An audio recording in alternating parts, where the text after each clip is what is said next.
triumphant freedom. At least we get to speak about it, if nothing else. Anyway, we do have an incredible list of speakers that are going to be here, as we said. Actually, I'd like to go so far as to bring our first speaker up here, because a lot of you people know him throughout the community. He's been a staunch activist for years, and he owns one of the greatest places to go shopping in Cincinnati. Now in 2 convenient locations. In O'Brienville and Sharonville, right down the road from me. I frequently visit there. It's a nice place. Ladies and gentlemen, this time we'd like to introduce to you the owner of Hemptations. This is Beach. Thank you very much. Hopefully I won't get electrocuted trying to adjust this. I'm quite tall. I think that's good. Well, first and foremost, it is great to be here tonight.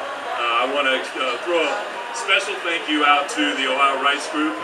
I've had a lot of titles over the year, but I truly feel like being the industrial hemp liaison to the Ohio Rights Group is probably one of the greatest ones I've ever had. As I said, 18 years in business here locally. I gotta catch my breath, I had to run up here. I was expecting it to be a little later. Anyway, so 18 years in business in Cincinnati, selling probably, I believe, the largest selection of hemp goods in the country.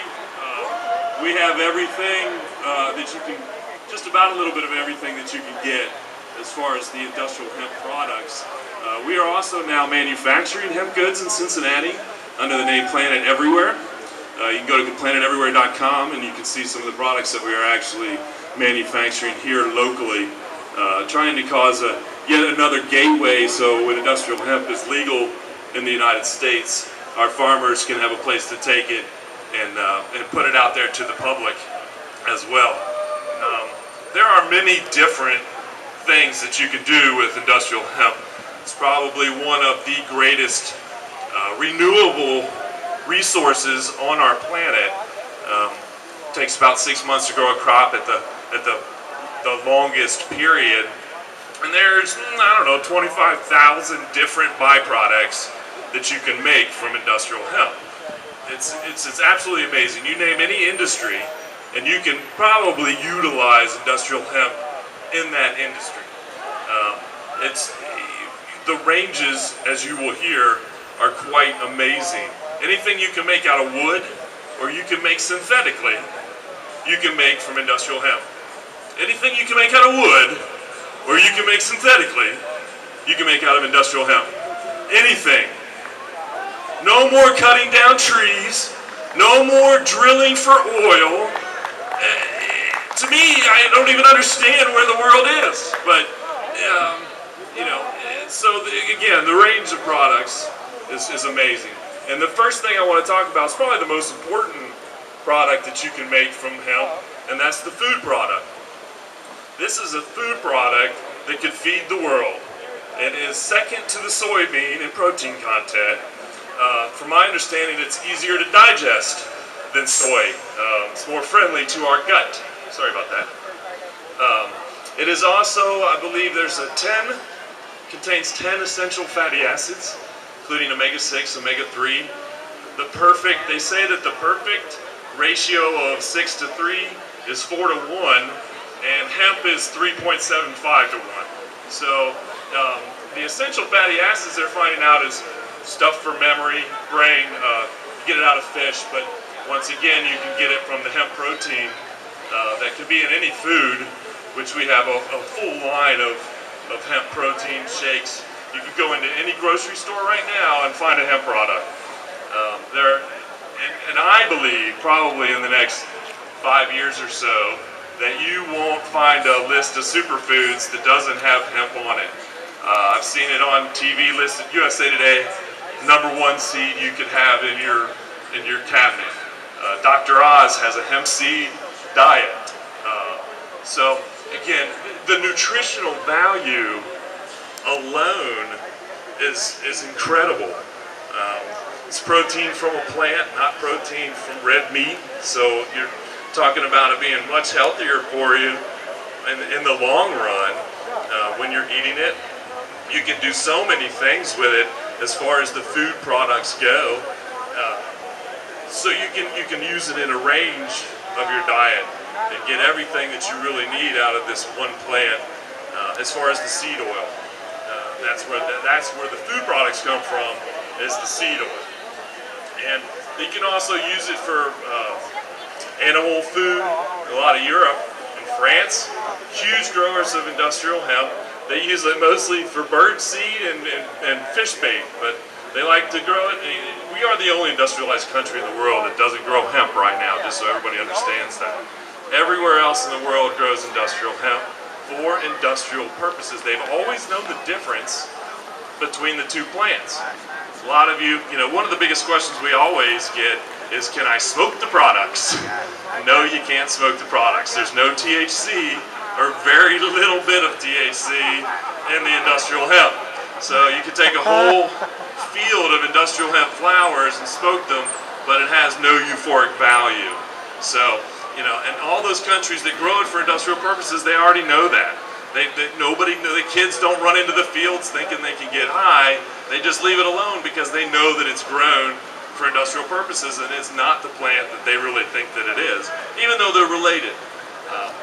This is just one particular cousin, and there are strands of agricultural hemp out there as well, but this is separate from all the other stuff that you hear about cannabis sativa. Same plant, different breed, basically. They have bred the THC out of it. About 5, 6, 7 years ago, we had to sue the DEA because the DEA was saying, we want 0% THC. Well, 0.3% is pretty low, and you cannot test positive from eating any hemp food. It's just not going to happen. There's no THC in the food product itself. So we won that battle, and now once again you'll find hemp food on just about every shelf of every grocery store that's out there.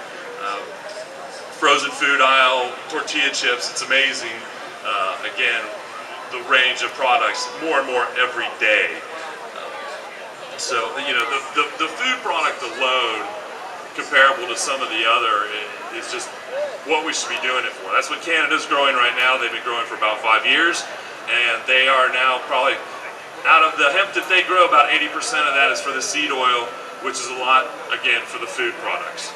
So, and then now from the seed oil as well, you have the body care products. So now you're talking about external. You can use it internally, and it's healthy. You can use it externally. Shampoos, lotions, it's great for the skin. They say that basically the viscosity of the hemp oil, it's not like petrochemical products that seal the moisture in.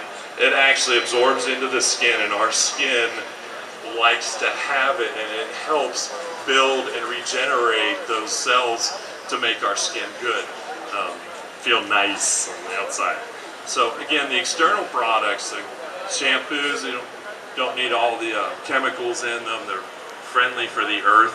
So the other thing about hemp, one of the most important things about hemp in my opinion, is the fact that it requires no herbicides or pesticides. It shoots out of the ground so fast that it'll clear a field of weeds in a couple seasons.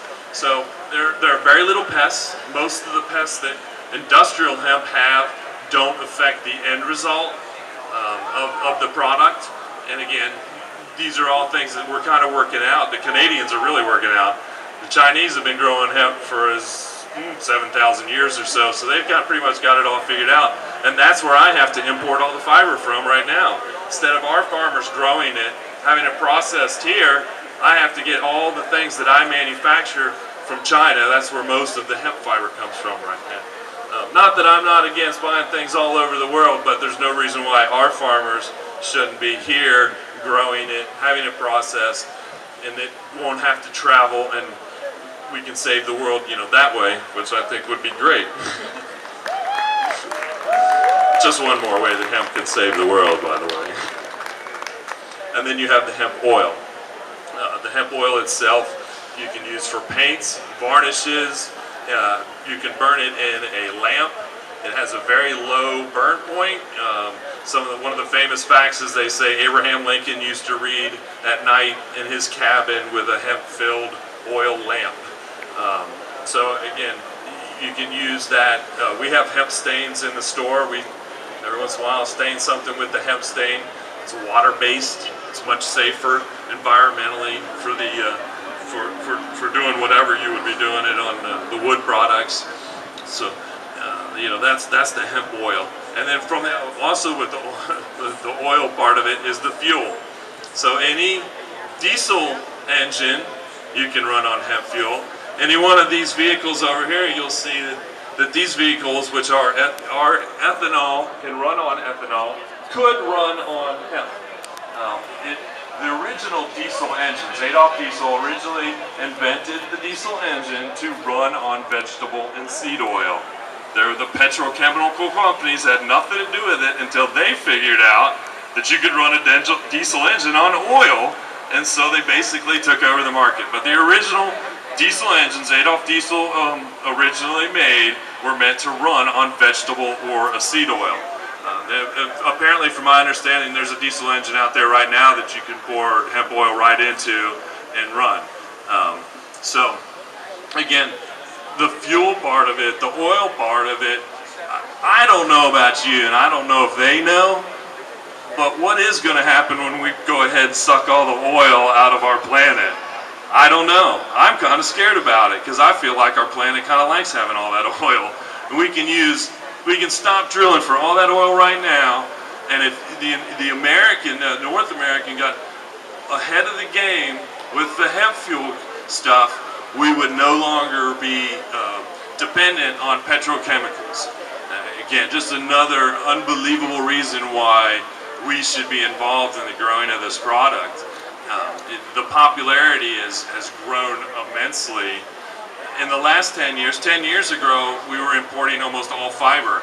Now the rates of importation have grown probably 3 times, and 2/3 of that's actually the seed oil. And a lot of that, again, is people being educated on how nutritionally valuable it is and how it can substitute for those things that we don't want to go to the hardware store and buy because they're full of chemicals, or we really don't want to put in our vehicles because they're full of petrochemicals which cause waste, and we don't have to do that.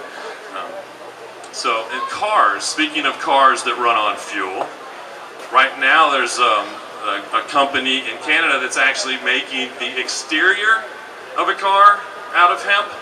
There's a famous picture, if you go into the Hemptations booth over there, all that stuff over there will show you that firsthand all the products that industrial hemp can make. Famous picture of Henry Ford taking a baseball bat to a fender of one of his vehicles. That fender was made out of hemp. That entire car was made out of hemp. That car was meant to run on hemp fuel. It's a known fact. Henry Ford, he loved to try to use natural products when he could. And of course, because we weren't really growing industrial hemp then, there was not a whole lot of resource. But he did it, and it's been done, and we need to be doing it everywhere. Lotus, the expensive car company, they have a Lotus Elise. It's called the Eco Lotus Elise, and you'll see 2 pieces of hemp going right down the hood. There's 45 pounds of hemp plastic in the Lotus Elise. And the Kestrel, they're trying to buy, and I hope it will go to market, they're trying to build the entire structure of the vehicle out of hemp plastic, basically. It's lighter, more durable, safer than fiberglass, as far as the research has shown. And again, that's all a natural product. No chemicals grown to use it. It's natural.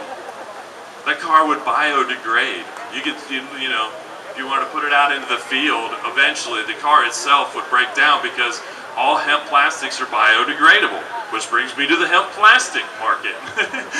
So once again, anything that you can make synthetically, you can make out of hemp, which includes plastic.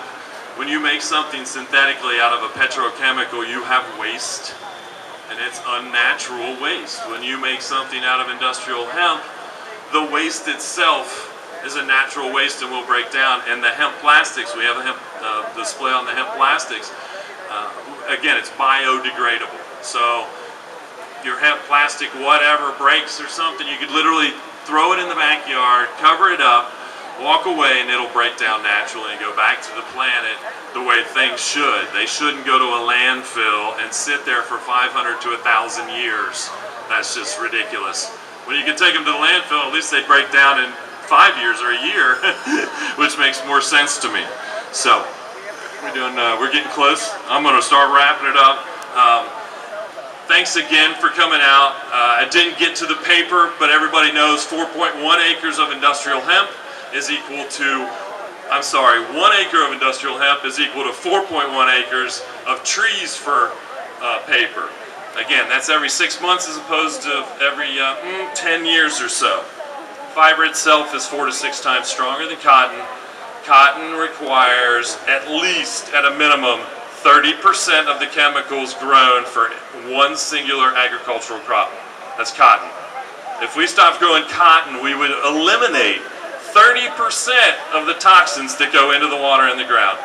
So anyway, get behind the hemp, get behind the medical part of it, tell all your friends. In a week or so, we will have petitions at both stores for most counties. So if you can't sign or you're telling your friends for the next 6 months or year or so, tell them to get into Hemptations, find a petition. Let's make this happen this year. I want this to happen in 2014. Next year this time, I want industrial hemp legal in this state so I can grow it. I'm going to grow it in Kentucky next year, come hell or high water, because it's legal down there. So I want to grow it here. I want to thank you guys a lot. This is going to be a great night. I'm really excited to hear the speakers. These guys are great.